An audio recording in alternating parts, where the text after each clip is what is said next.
Today, I want to talk about King David. He was a man after God's heart. He also abused power. He committed adultery. He did these horrible things, and yet God loved him. So, what do we do with that? I have brought in an expert, Dr. Mallory Chappell. When we read the Bible and we go, is a clue that we need to do some more digging. He saw a woman. I want her, and that's it. This is a bad one. He makes Uriah carry the death order for himself. David's already ruled against himself, and he was set up that way because of this parable. What? Why? Like, what's going on?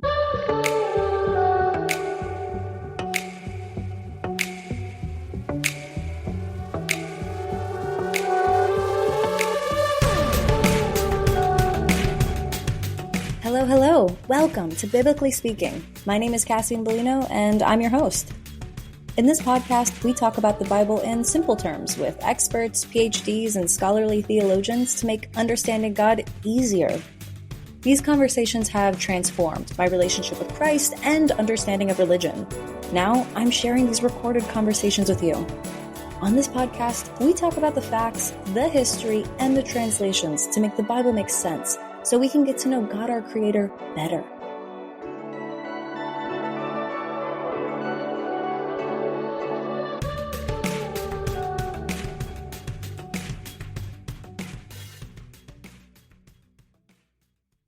Hi, it's Cass. I wanted to first start off by saying thank you for listening.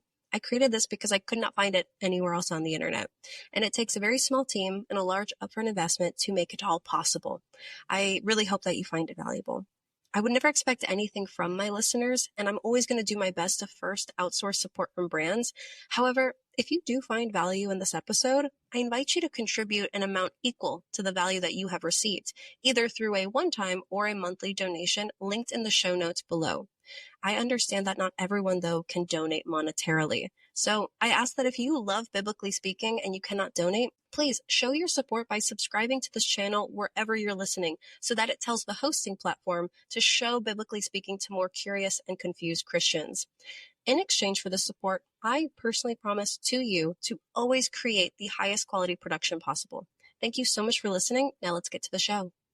Hello. Welcome to Biblically Speaking. I'm your host, Cassie Bellino, and today I want to talk about King David. How are we supposed to understand him? I mean, when you read through all of the scriptures that talk about him, it feels like a movie, and then he plays such a prominent role in the future generations that keep kind of alluding to him, like we were protected because of King David. But when we zoom out, what was going on at the time when these crucial moments in his life were taking place? Because he was a man after God's heart. He also abused power. He committed adultery. He did these horrible things, and yet God loved him. So what do we do with that? Do we excuse what he did? Do we condemn him? Or is there a part of his story that we're missing out on because we live in 2026? And if we lived at his time, we would have picked up on that. So in order to ensure that we get all the context around some of the prominent moments in King David's life, as in his adultery, the death of his son, and the covenant with God, I have brought in an expert, Dr. Mallory Chappell. Chapel like a church.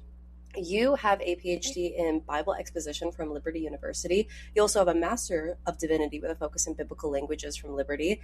And your research areas focus on the translation of the Septuagint, the Hebrew source text into Greek, and how those words translate, those words used, and they suggest how the translation was influenced by classical Greek literature. So we can add a lot of color here as far as language, history, and context. Welcome to the show. Thank you so much for having me. I'm so excited. Okay, cool. How did you get into King David? So actually, I'm a teacher. I love to teach. I have in my brain, one side is scholar brain, and on the other side is I relate to teenagers and young adults, and I love to teach. I love to bring the Bible to people in a way that when you don't have 15,000 resources just on your computer, you don't have access to that. And in teaching, I teach Old Testament survey, and I have to teach about King David, and he's so central to the Bible, leading up to the monarchy and then coming out of the monarchy, and I just like how hard it is, honestly. It's a hard topic, and I like it because it's important. And when you were learning about King David, because he is such a prominent figure, I think the word central there is such a good use. Was there something that kind of stood out that made you say, I need to dive a little bit deeper here? I think I didn't get it. Oh, And for me, anytime I don't understand something, I tell my students this. When we read the Bible and we go, huh? That's not an us problem, like as far as something's wrong with us, and that's not a Bible problem, but it is a clue that we need to do some more digging. So oh, when I read and I have questions, or the text doesn't give me the answers that I think it should, that's a clue that I need to look more and I need to study more. there's so much in David's life. So where did you kind of pause? And was it just like right from the get-go of like him kind of being chased after Saul? Or did you go into it and you're like, hold on, this adultery thing is like really not making sense? Honestly, if you read through the story of David, we get military, and that's great. And because I love that, not everybody does, but I do. And then when we get to the story of David, it like if you listen to it, like on the Bible app, if you listen to it, you can really tell. It's like the tone changes almost into this, we were talking about battle and now we're going to tell a story. And that's a clue in and of itself Yeah. from the Yeah. narrator that it's time to change the way we look at it and it's time to look at it in a different way. Got it. Got it. Okay. So where for you does the story begin? I think let's start for this one with just the first verse in 2 Samuel 11, because like I said, we have in chapter 10, we have this military campaign, and then it's like it switches to a totally different setting. So we don't really need to go back. A lot of times you do when you're reading through stuff, but in this one, interestingly, we don't. So we can just pick up right at the beginning of this awful story of David committing adultery with Bathsheba. We can just start right at the beginning if you'd like. Absolutely. Do you want to read it? I have it right in front of me if not. I can read it. I have the New English translation up on my screen, which Okay. I love because it's this nice blend of like technical stuff, but also making it make sense. Yeah. So how many verses? You want me to just read through like the first 4 Sure. or so, or first 5? Sure. Yeah. Okay. So in the spring of the year, at the time when kings normally conduct wars, David sent out Joab with his officers and the entire Israelite army. They defeated the Ammonites and besieged Rabbah, but David stayed behind in Jerusalem. One evening, David got up from his bed and walked around on the roof in his palace. From the roof, he saw a woman bathing. Now, this woman was very attractive. So David sent someone to inquire about the woman. The messenger said, "Isn't this Bathsheba, the daughter of Eliam, the wife of Uriah the Hittite?" David sent some messengers to get her. She came to him, and he had sexual relations with her. Now, at that time, she was in the process of purifying herself from her menstrual uncleanliness, and then she returned home. So when I read that, it's I guess I'm kind of like colored by today's society where I'm like, this checks out. He's like a general. He's a man in charge, he is in a palace and he sees a beautiful woman. He says, her, I want her. And then she comes and he has sex with her and that's it. Like to me, I don't think I like balk at it because he's got the authority. And that to me, that doesn't really stand out. What are we kind of missing here in these details? Because there's a couple things with David of like, why didn't he go with his people? Why is he staying back at the palace? So kind of put this into context with me with what I'm missing. Sure, okay, because you're right. This is one of those stories where to get all of the context and all of the background pieces, you need like 500 footnotes, which nobody's realistically going to read through. So let me do that. Let me work through that for us. So we start off being told it's the spring of the year, and this is when kings normally do campaign. That's just informational because this is the time of year. It's just you can't do war in the winter because it's like rainy and cold and and then you can't really do it later in the year because most of your soldiers are also farmers, and so they have to be back at home So to they pause war for harvest. Oh, that's crazy. I thought it was like war, so you just go no matter what. No. And it's, I will say some civilizations, yeah, they push through. There are examples of that, but in general, your normal cycles of war would pause for harvest. You have to have harvest, you have to have food, and the people, most of them who are fighting, also have to do work for their families and for the developing civilizations. That's So wild. yeah, They're like, hey, go to the front yes. lines. Like, nah, I got to clock in, you know. I've got some, the Yeah. threshing floor. It is. It's very strange to us because we're so used to, especially here in America, we're so used to some people, that is their job in the military. Yeah. That is what they do. That is their job. And they didn't have this double responsibility in the same way that the ancient world did. And so just right off the bat, we have this almost like a window of opportunity for them to conduct war. So at this point, certainly David is kind of like in this moment of pause, is what you're saying?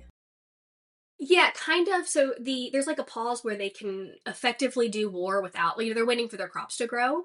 Got it. The kind of weird thing, maybe, is that David's not with the army.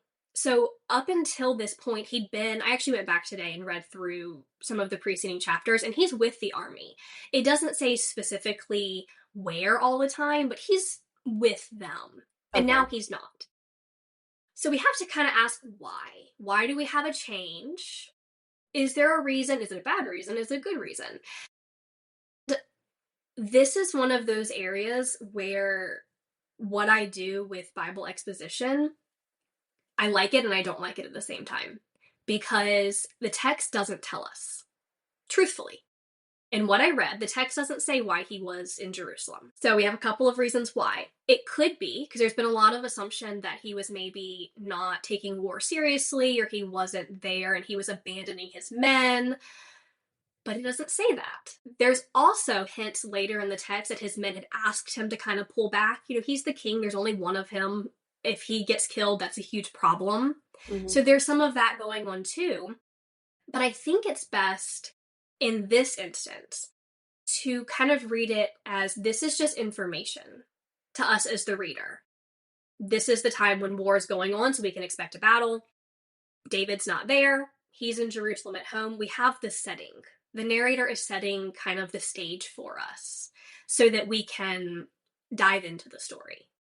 So we know eventually the fact that he was there is a bad thing. Like, we know that because of the decisions that he makes. But the people in the story don't know that yet. Okay. So it's kind of like watching a movie where you know what happens in the end, but the people in it don't. So you got to kind of wait until you get there in the story. Right. So. Okay, so we don't know why he was there, but wasn't a good sign. But it's definitely during that time of pause during the war because of either it's winter or he said it's springtime, so they're probably farming. It's spring, yeah. So it's in between time where they could be fighting. So yeah, so it's in that in between of like when other things are going on. Okay, and in terms of like authority, is it strange that a general kind of sends for a woman and fetches her? It doesn't make it right, but like, was it common? I'm gonna say it's common in that it probably happened. Yeah. That's the assumption of king has power or general has power to do kind of what he wants. That's a true assumption. Obviously, the king of Israel was supposed to have a higher standard because he's God's king. So there's that piece to it that we should probably talk about at some point. But from a political, just straight, like, he was the king. He could do what he wanted. The weird thing is who he chose. You know, this isn't like he went to, I don't even know what the ancient equivalent of like a bar. He didn't just go down and get somebody who was a nobody. He saw someone that he thought was attractive. The text tells us that. Was told who she is. And then still had her brought to him. Because she's actually the wife of one of his... do you remember David's mighty men? The guys who were like his special squadron who go and have been in war with him forever. Uriah is one of them. So this is one of his guys' wives. And then, yeah, we find out later that she's actually also related to one of his advisors. It's his granddaughter. Yeah. Okay. And so both of those things, despite the authority, despite being a king, should have given him pause, but he went against his better judgment. Just because even back then, like that, I mean, today, obviously, there's many complications there and betrayal, but even back then, it was just as bad, if not worse. Yeah, this is a bad one. The fact that we're given that she's the daughter of Eliam and she's the wife. Even the fact that we're given two identifications is weird. Usually someone would be identified, like if it was a guy, son of whomever. It's just how they identified. Not a big deal. But we're given two. She's somebody's wife and she's someone's daughter. Okay. So even that is significant because it's further showing us who she is and how this is going to be a problem. Okay. Yeah. So as the readers, or if we're going to envision this like a show, like a TV show, because it's kind of dramatic, this is the part in the movie where everyone's like, oh no, this is bad. This is going to be bad. If you were an Israelite and you heard this, would this be like the biggest scandal ever? I hesitate to say biggest because, humanity has lots of, we can do bad things, but yeah, this would be a scandal. This would be a scandal. And I think it depends too on how you look at kingship.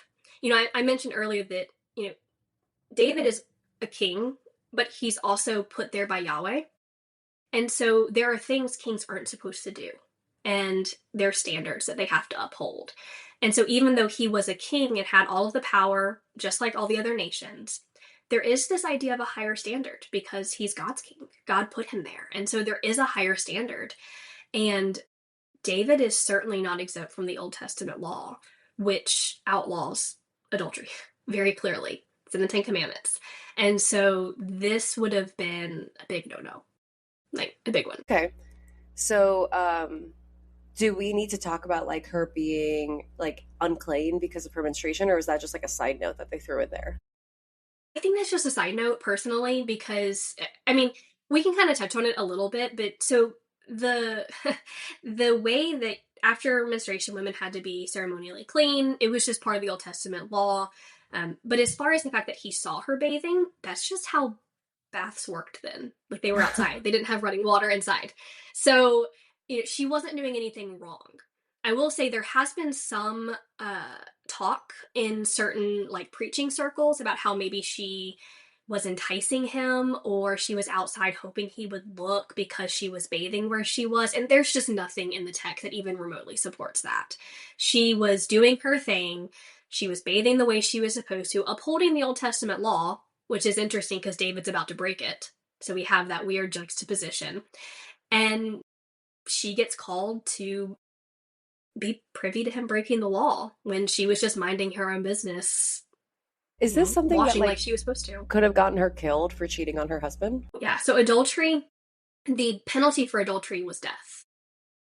That was the penalty, was death. Could she have been like, no, I don't want to sleep with you, David? Like, was that even like an option on the table? I don't think so. The text, I will say this, and this is, I mentioned before we came on recording that there are going to be some topics. So kind of a quick disclaimer to people listening, if little ears are around, maybe pause for a second.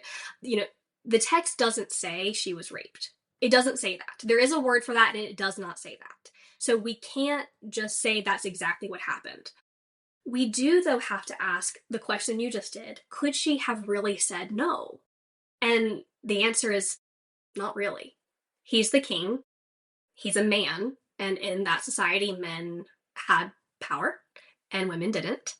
And she was sent for by people of the king. That's not something that you would realistically say no to. It's just not culturally. So while the language doesn't in any way say rape, the culture and the way that idea of taking, there's nothing anywhere in the text that suggests that she wanted this. There's nothing that says it was rape, but there's nothing that says she wants it. And so that's when we have to kind of go back to the culture of could she say no? And no, she probably could not have said no. Got it. Okay. Okay, so then if we go further into the text, she went back home, the woman conceived and sent word to David, I'm pregnant. So many weeks have passed now. Mm-hmm. Like this, yes, they don't have pregnancy tests like we do. So yeah, it's been a bit. Yeah. Yeah. And then right from there, he kind of makes the decision, send me Uriah the Hittite, and Joab sent him to David. And so that's kind of where we go into that next decision that David makes, which is I'm going to take my boy and I'm going to send him to the front lines and I'm going to tell the other guys to step back so he can die at the front line. And again, just like as a Sunday school reader, like when you go to church and you hear this, you're like, oh my gosh, like lethal. That's diabolical, David. Oh my gosh, like I have a problem and I'm just going to get rid of it. So it kind of shows, but again, like I don't live back then. So is this just like how brutal you have to be as a king to kind of protect your crown and your dignity and kind of justify now making her your wife and, you know, kind of make the pregnancy look a little normal, you know, whatever it is. I guess like I just put ancient times as kind of like, well, they have their own rules. But like today, that would be just as diabolical. So do the same rules apply, or like what is happening there that we're missing? No, that was diabolical. I actually, if you don't mind, I pulled a quote that I want to read. Yeah. I pulled something because I read it and I went, whew. Okay. Let's see. And I do want to talk too about some of the things that happen with David's his order to put him in the front lines and then to pull back, because there's stuff there too that gets at the heart of what you're asking about. Is this okay even back then? But the quote that I want to read, and it's from a commentary, the Evangelical Exegetical Commentary, and I read it and I went, ooh. And it says, if at first you don't succeed, ... David's first attempt to cover up his adultery was benign. Right? He tried to have Uriah come back and sleep with his wife to cover up the fact that she was pregnant. Okay, oh, yeah, we skipped that. Yeah, we skipped that. But that's just kind of a side note here. But now he will turn to more drastic measures. If Uriah will not cooperate in the deception, there are others who will. And so I read that and went, ooh, because it's not just David at this point. It's his general who he's ordering to change their military organization to put Uriah here, and then to order the men to step back so he can die. So it's not just David anymore. He's now including other people in his sin and in his deception. It's getting a little like sinister. Yes, it's getting a little sinister. And that's crazy because like David's so protected in the future. Like his like future generations are like on behalf of David. Like, I'm not going to punish you. And like this is horrible what he's doing. Yes, it is. And so you just think of like, and why is he getting all these free passes? Like, I know, and it gets worse before it gets better. It does. I will say at the end, when we get to the kind of where we're headed, there is one of those. Again, I keep coming back to a movie because this is so, from a narrative standpoint, it's so put together as a narrative that at the end, we have some kind of absolution at the end. And I don't know that it's an ending we like, but it's a good ending nonetheless. Yeah, so, I have a quick question. Running my own podcast, I'm always moving too fast. I'm finding guests, I'm editing episodes, I'm creating reels, or guesting on other shows. Not to mention, I just live in a world that moves fast. Notifications, trends, endless to-do lists. You know what feels like a blessing in all that? Slowing down. I'd love nothing more than a moment to pause, be present, and choose something timeless. That's exactly what Dwell Label is all about. When I first discovered Dwell Label, it wasn't just about the clothes. It was about a mindset. Thoughtful, intentional fashion that doesn't scream for attention, but instead invites you to slow down. Their pieces are modern takes on classic styles, made to last, not just for the season, but for years. I love that I can throw on a Dwell Label outfit for editing in a coffee shop, Bible studies, or looking professional in an interview. It always feels right. Comfortable, effortless, elevated. And here's the best part. Dwell Label does not just talk about rest. They live it. Their website literally doesn't work on Sundays because they believe in pausing and dwelling on what matters most. So if you're looking for high quality, timeless fashion that aligns with a lifestyle of intention and presence, I can't recommend Dwell Label enough. Shop Dwell Label with the link in the show notes and use my code BIBSPEAK15, BIBSPEAK15 for an exclusive discount at checkout. Take a breath, slow down, and dwell in the good things. Now, back to the show. So why do you think Uriah did not comply? Because, so David sent word to Joab, send me Uriah, and then basically said, he's like, okay, well, go down to your house and wash your feet and like sleep with your wife. And he didn't. He slept at the entrance to the palace with all of his master's servants. He did not go into the house. And then somebody's like, he didn't sleep with his wife. He like, didn't you just go home? And then Uriah says the ark and Israel and Judah are staying in tents. He's basically like, why would I go home and make love to my wife if like everyone else can't do that either? So like, again, being so much more honorable than David. Yes. And so David is like, why don't we go get dinner? And why don't we have some drinks? And, trying to make him drunk. But then he also did not go home after that. So sorry for skipping over this, but that's when he then made that. So do you have any insight as to like why Uriah was like so honorable? I think that's just when you're looking at this story from a narrative perspective, along the way, almost every time we move forward in the story, we're getting more and more picture of how David is the problem here. And I think that's the point. Yeah. And so we're able to compare Uriah to David and be like, oh, almost he looks even worse. Yeah. Mm-hmm. Looks even worse. Because if Uriah had come back and like gone and had sex with his wife, which they're not supposed to be doing, because they're supposed to be out fighting, then it'd be like, well, he's not that great either. And then it's easier to give David a pass. But now we have an even higher standard to hold him to. Yeah. Yeah, I do feel like God does that, like in a very realistic, like modern sense. Like I feel like you're like, I'm really struggling, God, but it's okay. And you try to like justify with him, and he's like, no, we're not playing about this Actually, one. No. Yes, absolutely. This is 100%, I think, the way that God works in humbling us a little bit, or a lot, like in this case. Okay. Wow. And then I think one of like the craziest parts, like sometimes I read the Bible and I'm just like, oh, this is like lethal, is the fact that he makes Uriah carry the death order for himself. Insane. Bad. That he gives him the note. I looked into that. He did. So I looked into that. And here's the crazy thing.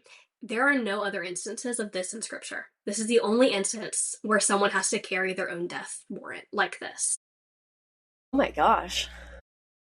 There's also not a lot in the other literature from the cultures who are around Israel to say that that was a normal practice. Yeah, not a normal thing. It's almost like David, it's like brand new. Like it's not even him. Like it almost feels like something very, very bad was happening specifically in this moment that only applied to this. This wasn't common practice. And like, it makes me think like David was possessed with something to like do something so unordinary and evil.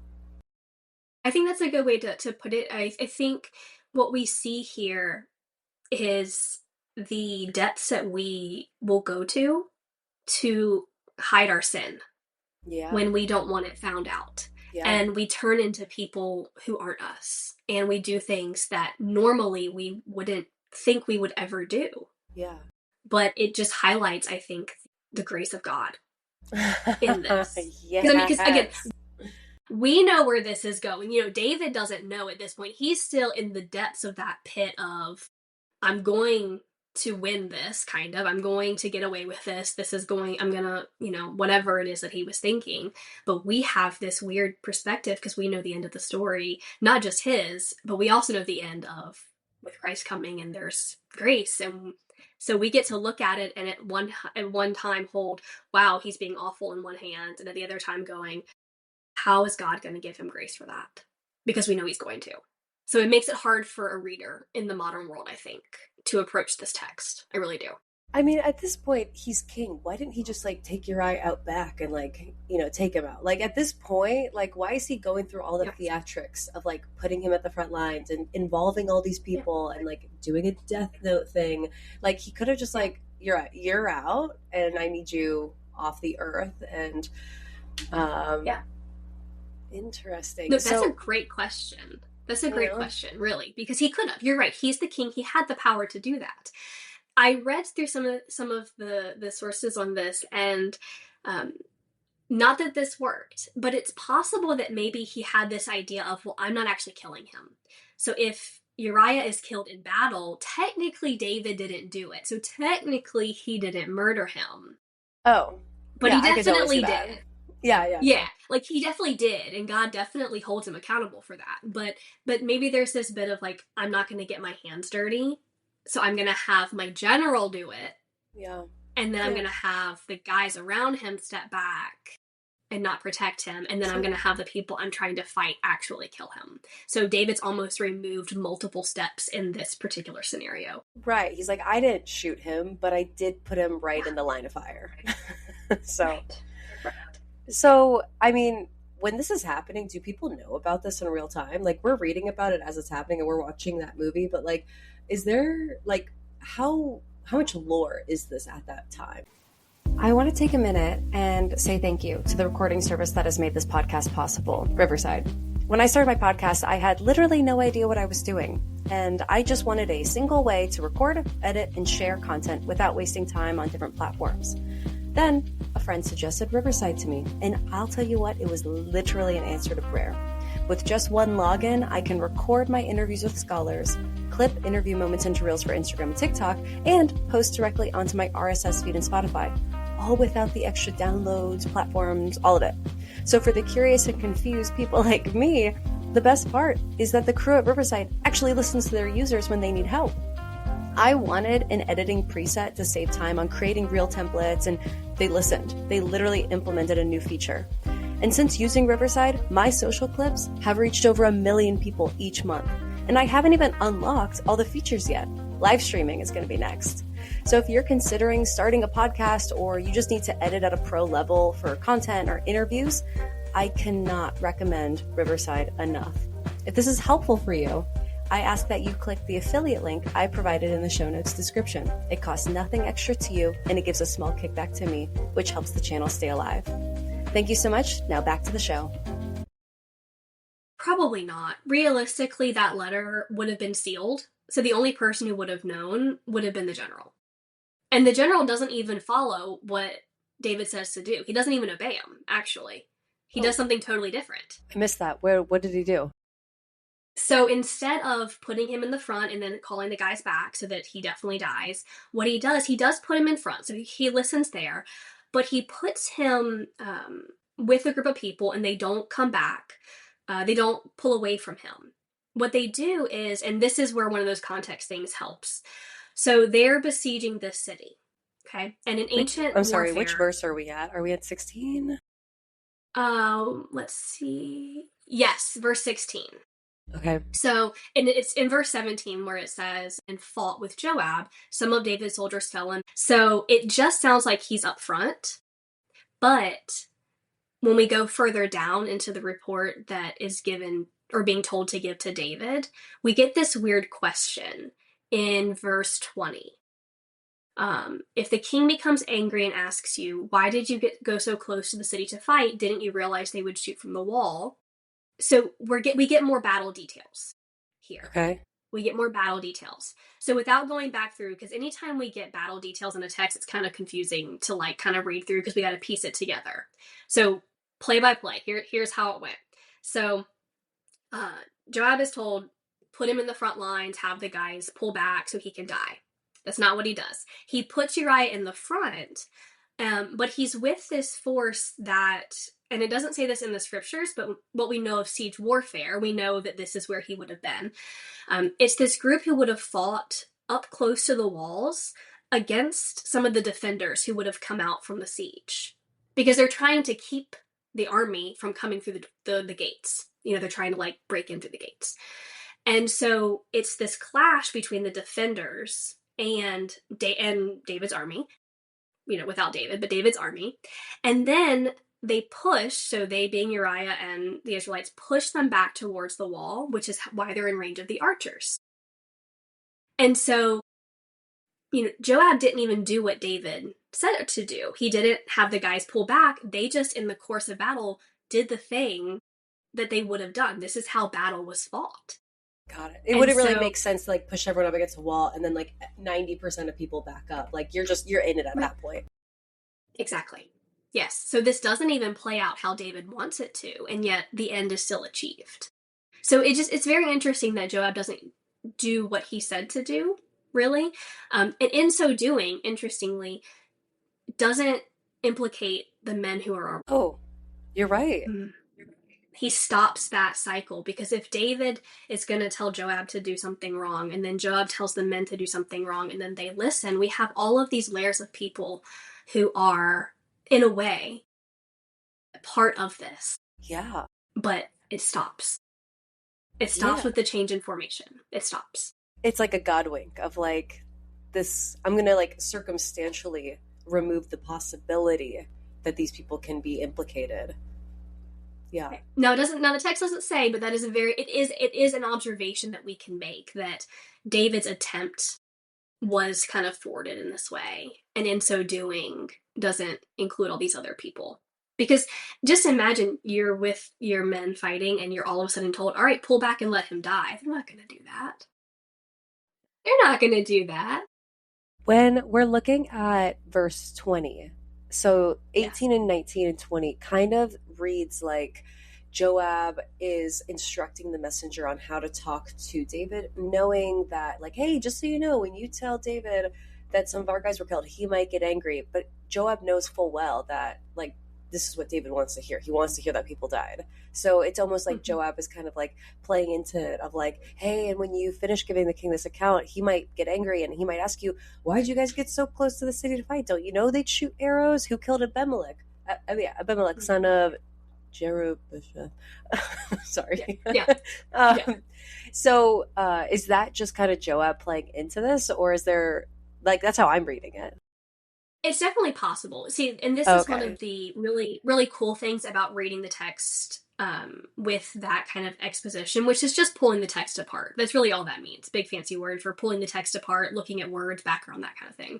Okay. The text doesn't tell us his motive, but we do get to observe his kind of character in this, where he's out fighting, he gets this awful message that we know nobody wants to, these are your men, you don't want to do that.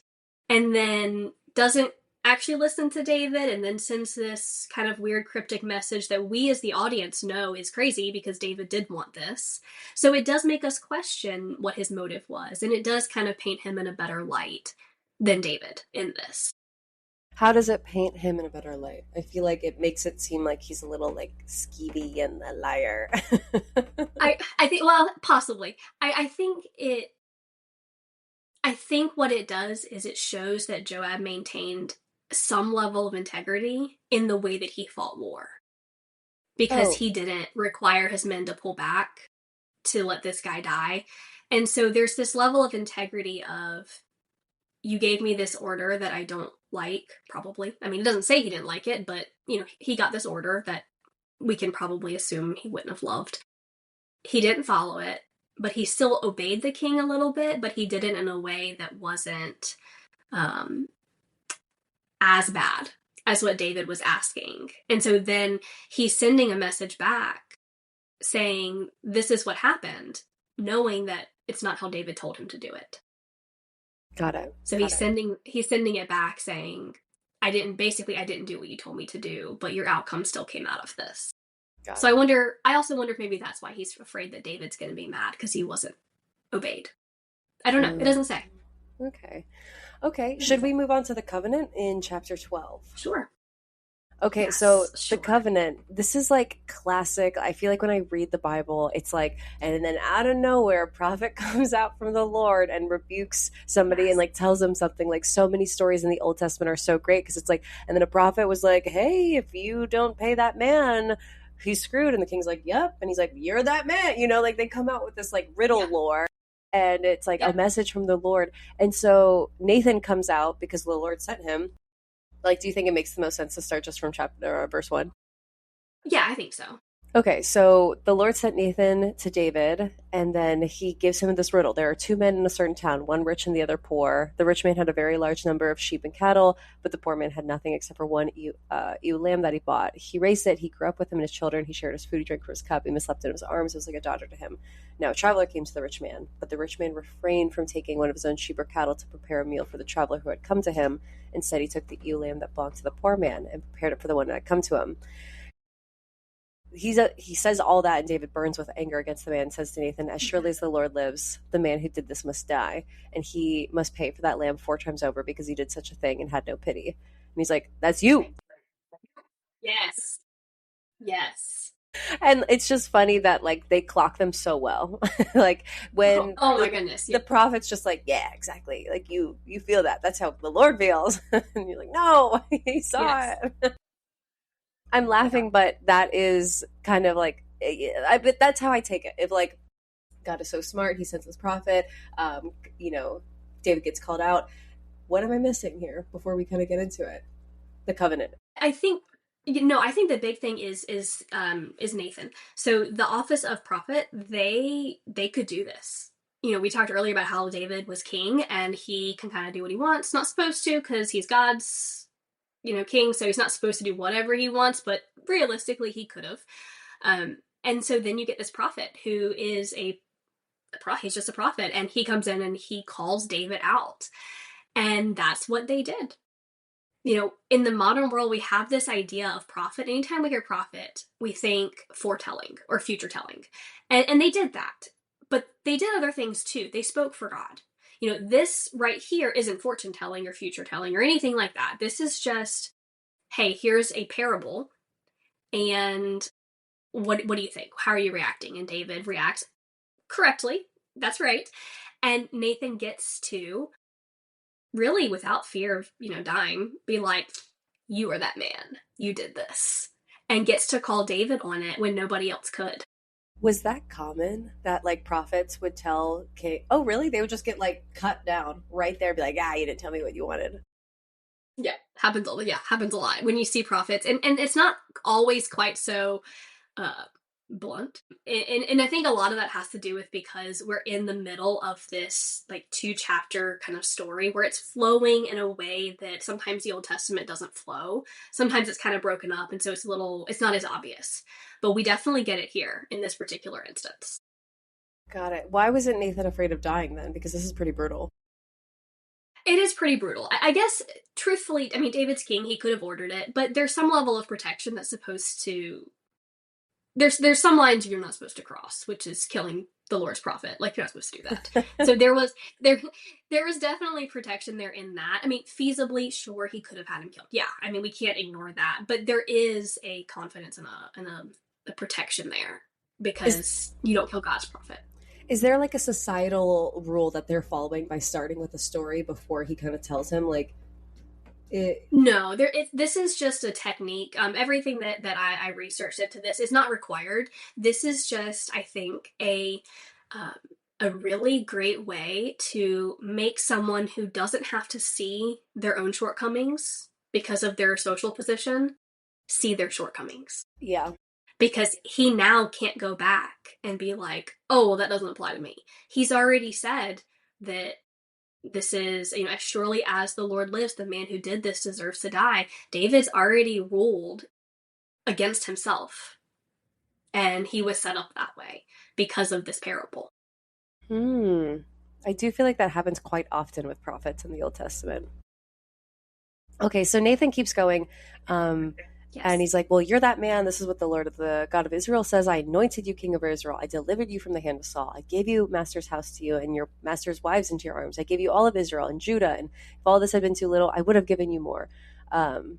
This is like so much. Why did you despise the word of the Lord by doing what is evil in his eyes? You struck down Uriah the Hittite with the sword and took his wife to be your own. You killed him with the sword of the Ammonites. Now, therefore, the sword will never depart from your house because you despised me and took the wife of Uriah the Hittite to be your own. What's crazy to me is that that's the sin that kind of like curses him.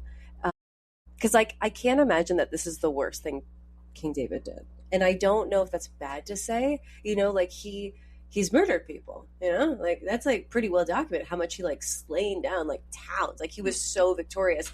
And yes, it's crazy that God is like, this is the thing that will like ruin the bloodline. This is the thing that you'll be remembered for. And I feel like that's really hard as a Christian to be like, in my judgment, if I have like good and evil in my head, murder is worse than adultery. But that doesn't really seem to be the case for God here. Right. It is hard, I think. It's very hard. And this is one of the reasons why I like this story so much, but also dislike it at the same time. Because it is hard. What we see here is, and it's that phrase, for you have despised me by doing this. Some of the translations say something like you have forsaken me, something like that. They kind of render it a little differently. David has ignored the 10 commandments. He has ignored 2 of the 10 commandments here. And even more than that, one of the things we find out all the way back in Deuteronomy, the kings were given special requirements all the way back then, before they even had kings. And one of them was they had to read the law, so that they remember it. And here he is breaking in one fell swoop 2 of the laws, abandoning God's requirements not upholding them. And to be fair, I was thinking through this. There are a lot of laws that I think would be easy to break unintentionally. In fact, there's a sacrifice specifically for unintentional mistakes. Things like don't eat shellfish, right? You could be somewhere and eat something and not realize, right? That could happen. You don't unintentionally sleep with someone's wife and then plot their murder and then send them off to battle to have them murdered. That's not an unintentional. That's not. He didn't just stumble into that. Yeah, that's fair. Okay. So it's hard. That's hard as a Christian. That's hard. It is hard. And I can see that where it's like, that is where we see that God does look at our heart. Is that, you could argue that like the murders and the wars were like for God's name. And God's like, right. That's a duty. That's what you're supposed to do. That's what I called you to do. Is it murder? Yes. But like, that's what I called you to do and I'm God. This is like David going rogue. Yes. That's a great way to put it. This is David going rogue. And I mean, he opens this, Nathan's after, you are that man. The Lord says all of these things. I chose you to be king over Israel. I rescued you from Saul. I gave you this. I gave you that. And if that hadn't been enough, I would have given you more. And yet what David wanted was something he couldn't have, somebody else's wife. And so he took it because he could. And so we have this abuse of power. We have this abuse of the position that God put him in. Even though God would have given him, realistically, whatever, he would have given him so much more. It's just he can't have that. And so he abused it.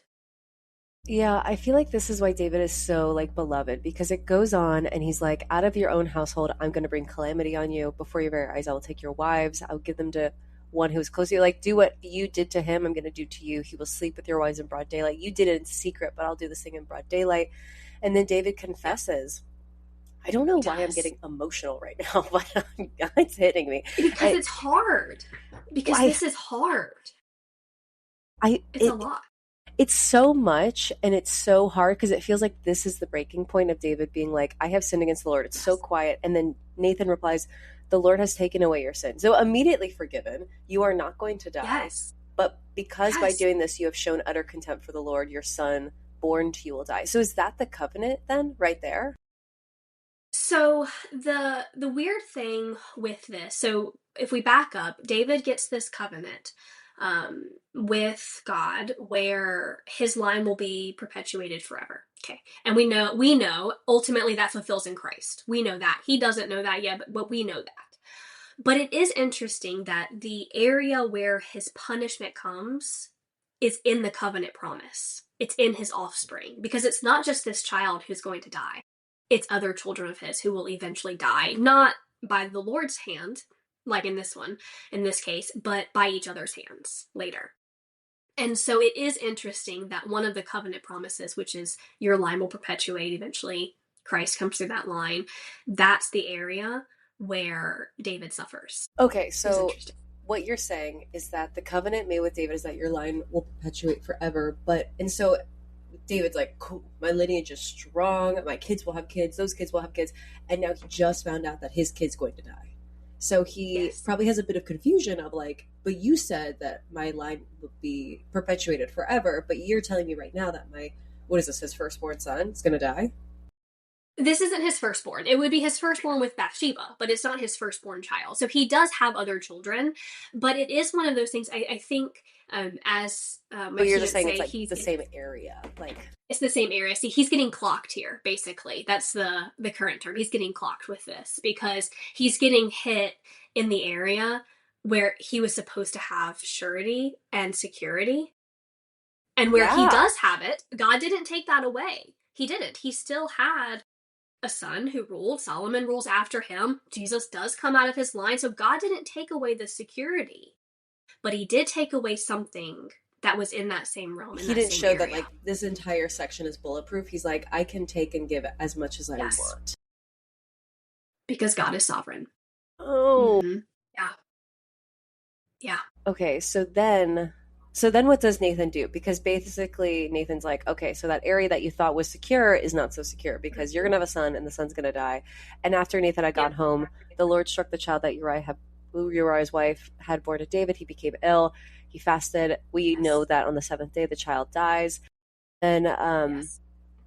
And then so we kind of go into the death here, and this is where Yes. David acts, in my opinion, as like a Sunday school Christian in the modern day. He's fasting, he's not eating, he's mourning for 7 days. Everyone's very concerned. They're like, what's going to happen when the kid dies? If this is how he's acting before the kid dies. Yes.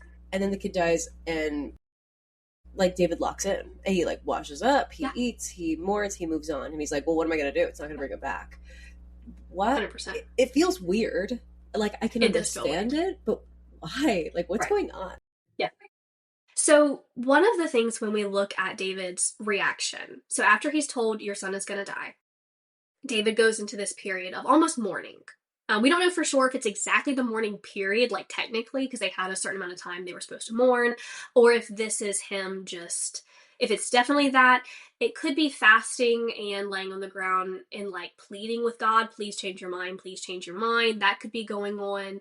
And then when it doesn't work, because it doesn't, he gets up and he goes about his business. And that's very strange, because normally you mourn after the death and you do those things after. But you're right in that there's nothing to do at this point.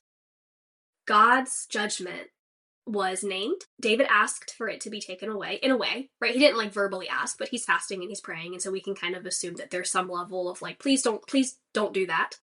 And God's answer is no. And he does the thing he said he was going to do. And David apparently accepts that, gets up, and continues doing the thing God called him to do, which is to be king. And as a modern audience, that is so hard. Yeah. Because let's just remove it from the fact that this is a child for a moment.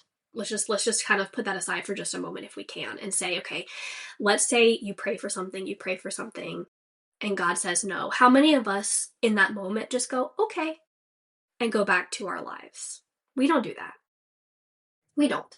We ask, we keep asking, we keep harping, we keep doing those things, we keep asking questions. We don't have or show, what I would say is that unyielding submission to God, to just say okay and accept what he said and what he did and move on. But we see that here with David, which is that weird ending that I mentioned earlier, where we have awfulness,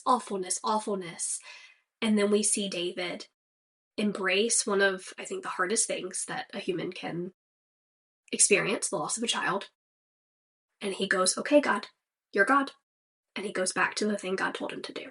And that is awfully hard to accept. Do you think this is where we kind of see that like redeemable, like, well, this is why David was chosen? I do. Because David messed up. Royally, David messed up. And when he was called on it, he immediately repented of that and said, yep, you're right, sure did. He had a consequence and then submitted to God in that. And then carried on with the mission that God gave him. And it is, I know, and it is this picture that I think, especially as Christians, it's hard for us to imagine being able to even do that. But I think it's one of the reasons why we can look back at this story and say, look at how bad this was. Look at how bad everything was. Not just in the sin against God, but the sin against people, right? The murder of people, the loss of a child. This is bad all around. No matter how you look at this, this is not a good story. But then look at how he responds to God in submission. And we even see in verse 24, so David comforted his wife Bathsheba. And he then turns and comforts someone else, even though he just experienced this as well. So I do think there's some level of this is why we look back at David and go, oh, okay. Because he was super messed up, but he also was super submissive to God, and he adjusted course. Yeah, it is almost like a masterclass on the failure of human and how to repent and kind of come back to God, even after like the worst thing that he's known for. Yes, very much so. And also, I think it's key to note that he worshiped. It reminds me of Daniel, of like, how did Daniel worship before going into the den when he knew he was going into it? Like, I've had conversations with scholars, and I'm like, what could he possibly been like, thank you, going to die? Like, what did David say? Like, thanks so much for taking my son. Like, how do you find like a heart of worship after that? Like, what could he have possibly been grateful for? Again, like, very modern and like literal sense, but like, I'm sure he found it in his heart to worship something. I think, and this is total conjecture, right? Because the text doesn't say. Yeah. Total conjecture. I think David understood who he is compared to who God is. And that is, he is an instrument being used by God. And there are blessings that come out of that. But at the end of the day, God is God. And this is God's show. And I just, and this is how I view, my ministry and what I do. I just want to do what you want me to do. Like, I just want a seat at the table. Like, I just want you to include me. It's your show. It's your thing. Like, submit to you no matter what. Submit to God.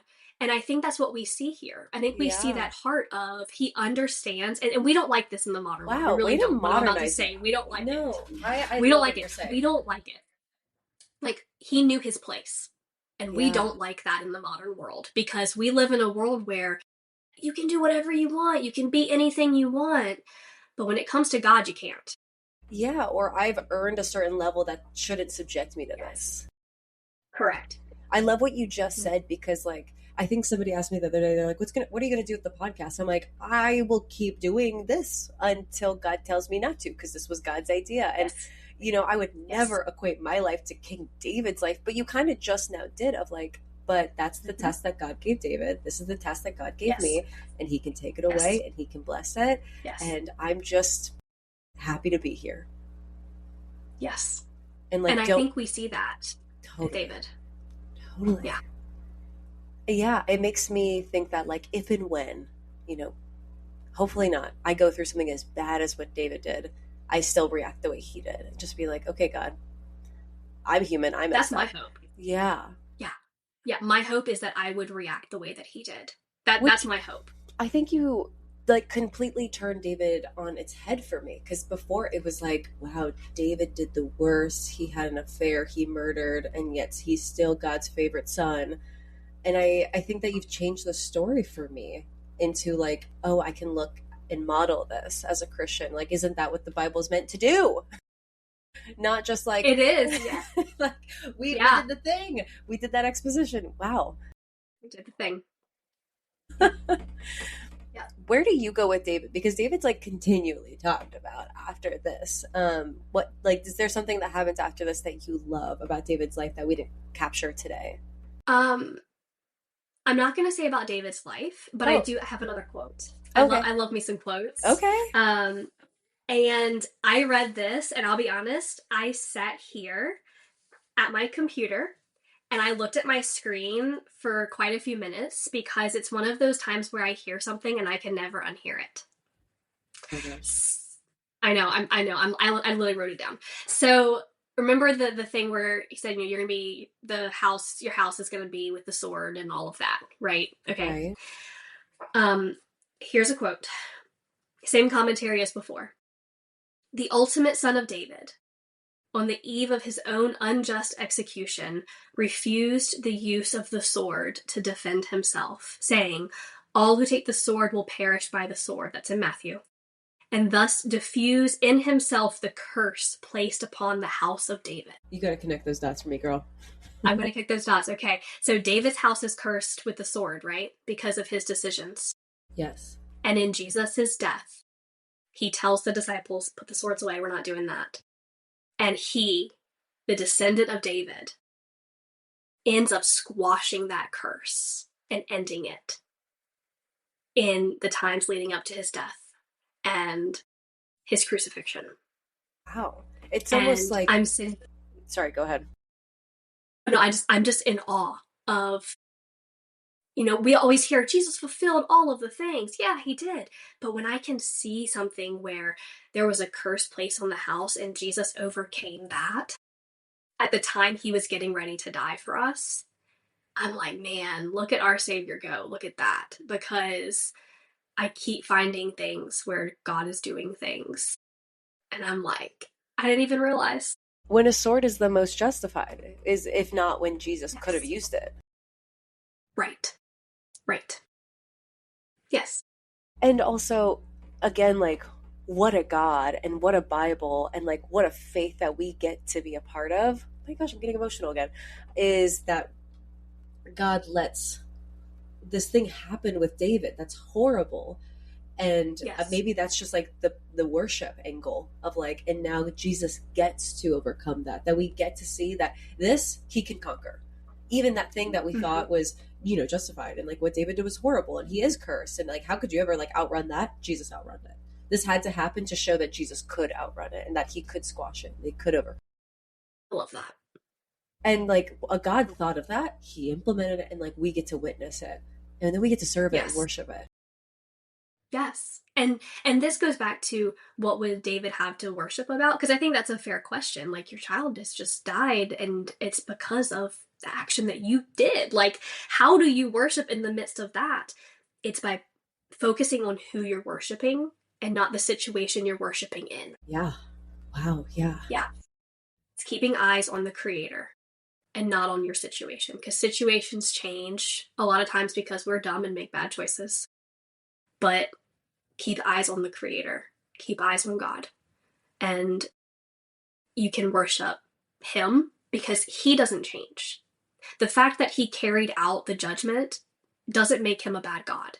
It makes him a trustworthy God, which is hard. We don't like that. We don't like that because it was bad from our side. We don't like that. But he is a trustworthy and a reliable God, and he doesn't change. And we can worship that even though our circumstances do. Yeah. Oh my gosh, this is hitting really heavy, Dr. Chappell. Oh my God. It's very heavy. It's heavy. Wow. Is this so right now, what are you doing with King David? Is it like the crux of your teachings? Are you writing a book on it, or? Interestingly, it is about, I'm actually teaching through it. At the moment, I'm teaching through it with my students, and we'll be having a very similar conversation in the next couple of weeks. And because when I teach, we read the Bible. Like, we read it. So if it's in there, there's going to be a question about it, and we're going to talk about it. So we will be reading this in the next couple of weeks, and we'll be talking through it. Wow. So, yeah. Do you so for Liberty University, if somebody like hears this and they want to get involved, do you have classes coming up? Do you have a book coming out? Are you going to an event that you're speaking at? How does somebody kind of connect with you? Not at this moment. So I just finished my PhD like 6-7 months ago, something like that. And so I took a little bit of a break. As most who finish their PhDs know, your brain's a little bit mush. So I took a little bit of a break, and I'm just doing my teaching, which I love. But I am in the process of kind of getting back into, maybe I'd like to write some. So I've sent out a couple of feelers for areas where I might be able to write. So if there's anyone listening who wants something written, by all means, please let me know. I love to write. I love to research. I love to dig. Yeah, clearly we dug deep. This was amazing. Thank you so much for coming on the show. I mean, when we talked about doing an exposition on King David, I'm like, I don't know what we're going to find, but this was amazing. Like, you turned everything that I thought I knew and what I had listened in church and the stories that I heard growing up, you've added so much depth. So thank you so much. Thank you for having me. This was so much fun. This is what I love to do. I love to dig, and I love to show people what we don't know. And I love it. Well, you're always welcome back to do an exposition on the next, I don't want to say character, but the next topic that you want to go a little bit deeper in. So thank you so much. This was so much fun. I really appreciate you having me on the show. Thank you.